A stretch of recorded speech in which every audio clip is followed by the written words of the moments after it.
दोस्तों, नारायणी सेना का नाम तो आपने सुना ही होगा, लेकिन क्या आप अंदाजा लगा सकते हैं कि ये सेना कितनी भयावह और विध्वंसकारी थी?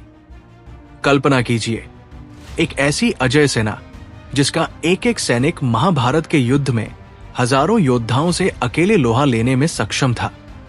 एक ऐसी टुकड़ी जिसका हर सैनिक मायावी युद्ध कला में निपुण था और जो केवल उन्हीं को दिखाई देती थी जिनके पास दिव्य दृष्टि थी। लेकिन कुरुक्षेत्र का युद्ध समाप्त होते ही ये सेना रहस्यमयी तरीके से लुप्त हो गई। आखिर ये सेना कहाँ गई? क्या ये पूरी तरह नष्ट हो गई या फिर किसी गुप्त लोक में जाकर किसी खास समय के आने की प्रतीक्षा कर रही है? और सबसे बड़ा सवाल, क्या कलयुग में ये सेना फिर से लौटेगी?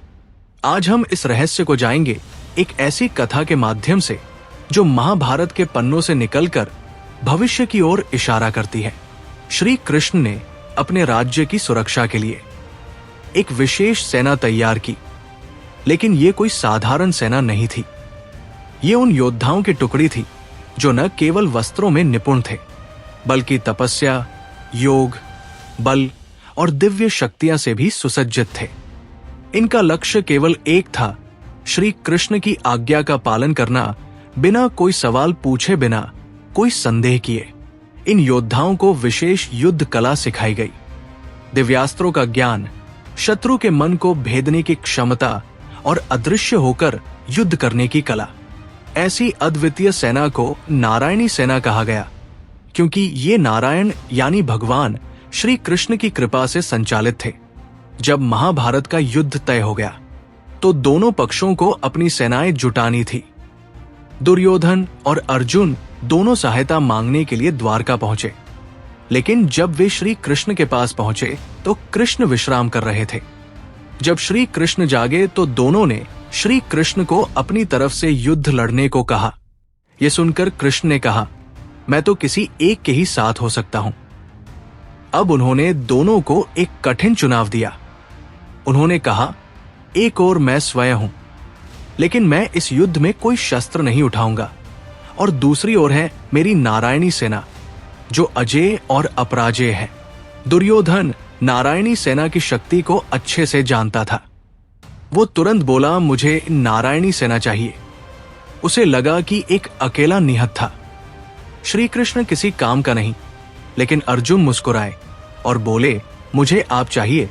प्रभु, यहीं पर तय हो गया था कि धर्म की विजय होगी, क्योंकि बल से अधिक बुद्धि और ईश्वर का साथ महत्वपूर्ण होता है। और नारायणी सेना शक्तिशाली तो थी, लेकिन इतनी भयावह और विध्वंसकारी सेना का नेतृत्व सही से तो केवल कृष्ण ही कर सकते थे। वो कृष्ण के नेतृत्व के बिना अधूरी थी। कहा जाता है कि इस सेना में श्री कृष्ण के 18,000 साथी भी थे, जो सब महान योद्धा थे। महाभारत युद्ध में नारायणी सेना कौरवों की ओर से लड़ी। इनके योद्धा अद्वितीय थे। वे मायावी अस्त्रों का प्रयोग कर सकते थे, शत्रु की मानसिकता को प्रभावित कर सकते थे और इतना अनुशासित युद्ध करते थे कि इन्हें हराना असंभव लगता था। भीम, सात्यकी और अर्जुन ने मिलकर इनका घोर संहार किया, लेकिन फिर भी ये सेना अपनी आखिरी सांस तक लड़ी। लेकिन दोस्तों, असली रहस्य तो इसके बाद शुरू हुआ। युद्ध के बाद ये सेना कहाँ गई? महाभारत युद्ध समाप्त हुआ। श्री कृष्ण द्वारका लौट गए, लेकिन युद्ध में बची हुई नारायणी सेना का कोई नामो निशान नहीं था। क्या वे युद्ध में पूरी तरह समाप्त हो गए थे? नहीं। कुछ राशियों और योगियों का मानना है कि श्री कृष्ण ने अपनी योग माया से इस सेना को एक गुप्त लोक में भेज दिया।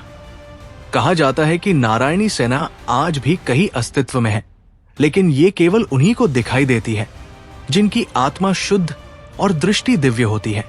कुछ लोग कहते हैं कि ये सेना गोलक चली गई, जहां ये श्री कृष्ण के आदेश की प्रतीक्षा कर रही है। कुछ तांत्रिक ग्रंथों में लिखा है कि ये सेना एक अलग आयाम में जाकर तपस्या कर रही है, और जब कलयुग में अधर्म चरम पर पहुंचेगा तब ये पुनः प्रकट होगी। नारायणी सेना की रहस्यमयी शक्तियां, इस सेना के बारे में कहा जाता है कि इनके पास सामान्य योद्धाओं से अलग शक्तियां थी। ये दिव्य दृष्टि वालों को ही दिखाई देती थी। ये मन के विचार पढ़ सकते थे और दुश्मनों को भ्रमित कर सकते थे। इन्हें किसी अस्त्र से मारा नहीं जा सकता था, क्योंकि ये योग बल से स्वयं को सुरक्षित कर सकते थे। महाभारत के बाद कई साधकों ने नारायणी सेना के अस्तित्व का दावा किया। कई तांत्रिक ग्रंथों में इस सेना के पुनः प्रकट होने की भविष्यवाणी भी की गई है। क्या कलयुग में नारायणी सेना लौटेगी? दोस्तों, अब सबसे बड़ा सवाल, क्या ये सेना कलयुग में फिर से प्रकट होगी? कल की पुराण के अनुसार जब अधर्म अपनी चरम सीमा पर होगा, तब भगवान विष्णु का अंतिम अवतार कल की अवतार इस धरती पर प्रकट होंगे और तब एक महान युद्ध होगा। कुछ ऋषियों का मानना है कि नारायणी सेना इसी युद्ध के लिए पुनः जागृत होगी। संभावना यह भी है कि यह सेना किसी गुप्त स्थान पर छिपी हो और जब समय आएगा तब ये फिर से प्रकट होगी।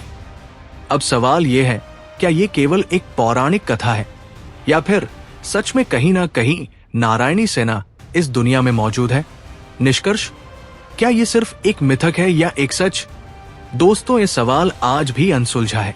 कुछ लोग इसे महज एक धार्मिक कथा मानते हैं, जबकि कुछ का विश्वास है कि जब सही समय आएगा तब ये सेना फिर से क्या आपको लगता है कि नारायणी सेना आज भी कहीं ना कहीं अस्तित्व में है या ये सिर्फ एक अद्भुत पौराणिक कथा है?